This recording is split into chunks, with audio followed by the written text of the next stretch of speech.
वक्रतुंड महाकाय सूर्यकोटि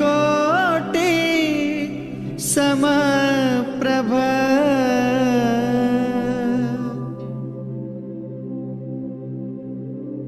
नमस्ते, मैं बहुत बहुत स्वागत करता हूं आपका अपने चैनल पे। आज जो हम लोगों ने एक और रोचक विषय लिया है वो विषय है मोर पंख का अपने जीवन में प्रयोग।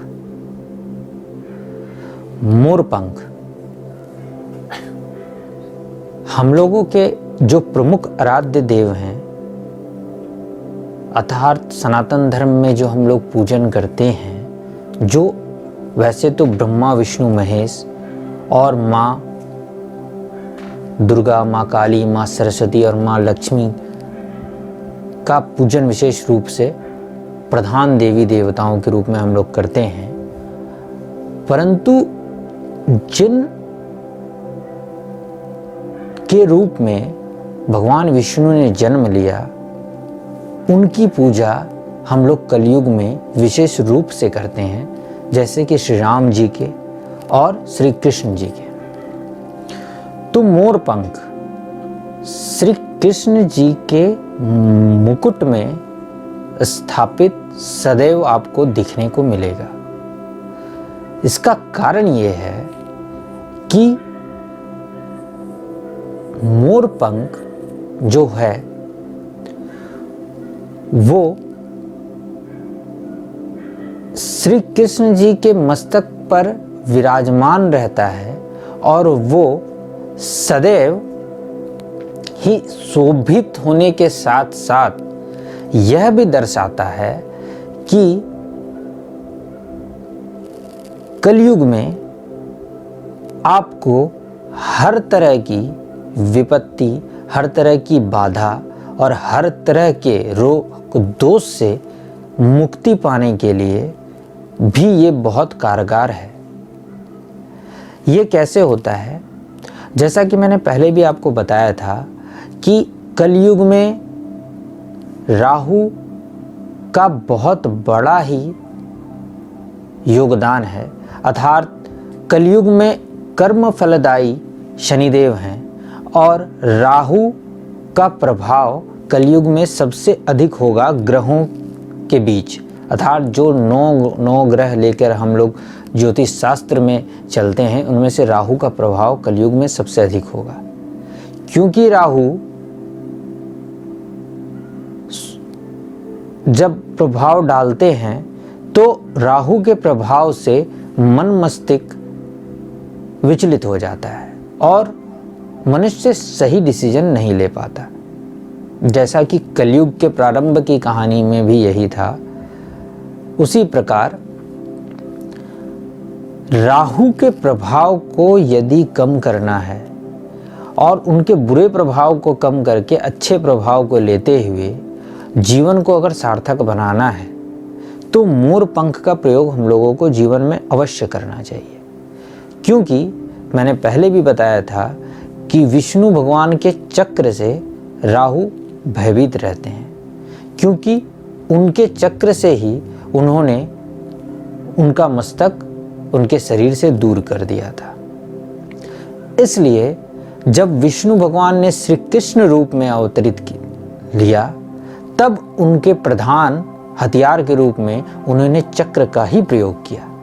हालांकि श्री राम जी के अवतार में उन्होंने धनुष का प्रधान रूप में अपने तीर धनुष का ही अस्त्र के रूप में प्रयोग किया था, परंतु श्री कृष्ण के अवतार में उन्होंने चक्र का ही पूर्ण रूप से अपना प्रधान अस्त्र के रूप में प्रयोग किया। इसलिए श्री कृष्ण की कृपा सदैव ही मोर पंख पर बनी रहती है।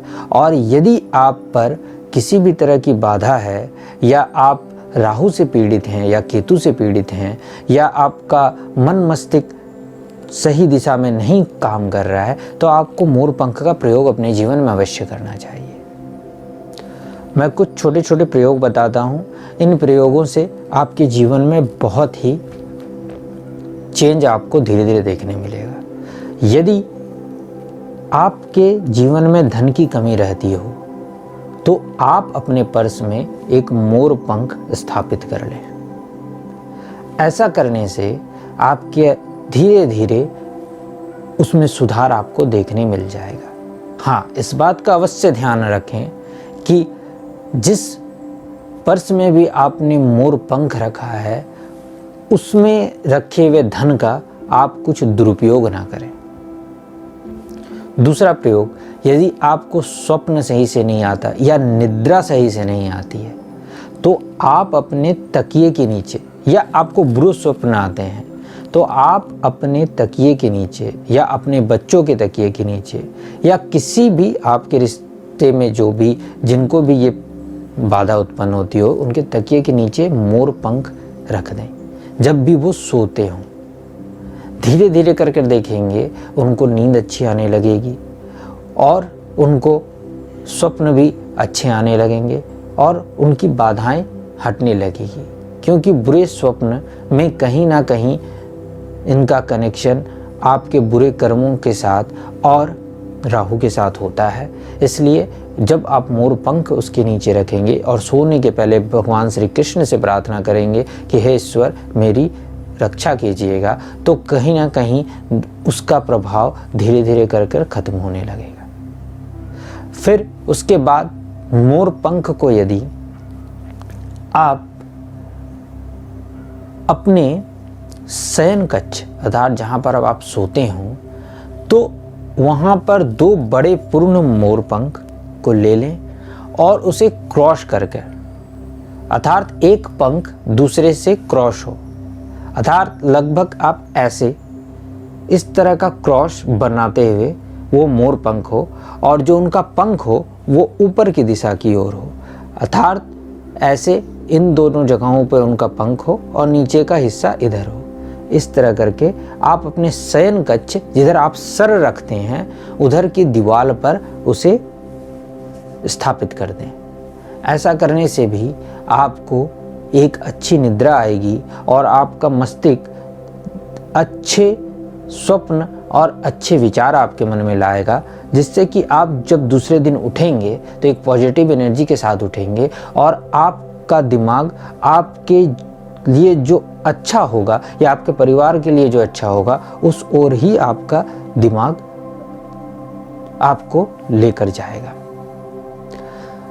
इसके बाद यदि आप अपनी जेब में जब आप काम पर जा रहे हों और ऐसे किसी काम पे जा रहे हों जहाँ पे आपको भय हो कि आपका काम होगा या नहीं होगा, ऐसी स्थिति में आप अपने जेब के जहाँ पे आपका शर्ट है उसके यहाँ पर आप एक मोर पंख रख लें। वो मोर पंख ऐसा हो कि वो जेब पर स्थापित हो जाए और हल्का हल्का वो सामने वाला को भी दिखता रहे। ऐसा करने से आप जिस काम में जा रहे होंगे वो बाधा हट जाएगी और आपका कार्य सफलतापूर्वक हो जाएगा। अब यदि ऐसा है कि आपके घर पर आपको जब भी सुबह आप उठते हैं या जब भी आप सोने जाते हैं तो आपको बहुत ही बेचैनी होती है या सुबह उठने के बाद भी आपका मन बेचैन रहता है, तो ऐसी स्थिति में एक प्रयोग आप और कर सकते हैं।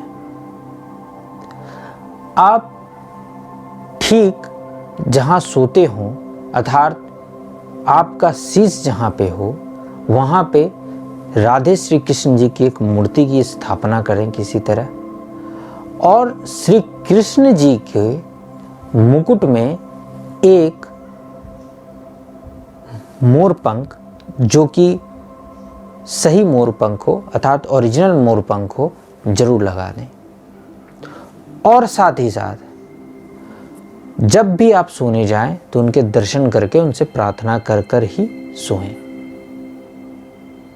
इसके बाद एक और उपाय है कि साथ ही साथ एक और बहुत कारगर उपाय है कि आप जिस दिशा में सो रहे हो अर्थात आपका सर यदि पूर्व की दिशा में है तो पश्चिम दिशा की दीवार पर आप 5 मोर पंख मुकुट के आकार में अर्थात इस तरह से एक के बाद एक 5 मोर पंख सजा दें। सजा देने के बाद आप उसे दीवार पर ही चिपका दें किसी भी तरह से, जिससे कि जब आप सुबह उठें तो आपका जो पहला दर्शन हो वो उन मोर पंख का ही हो। ऐसा भी करने से आपके जो जीवन में छोटी छोटी मानसिक बाधाएं या आर्थिक बाधाएं या जिस तरह की भी छोटी छोटी बाधाएं आ रही हैं वो धीरे धीरे कटने लगेंगी। तो ये कुछ एक अचूक उपाय हैं, इसे प्रयोग करें और मेरे कमेंट सेक्शन में ज़रूर बताएं कि आपको इनसे कितना लाभ हुआ। तब तक के लिए नमस्कार।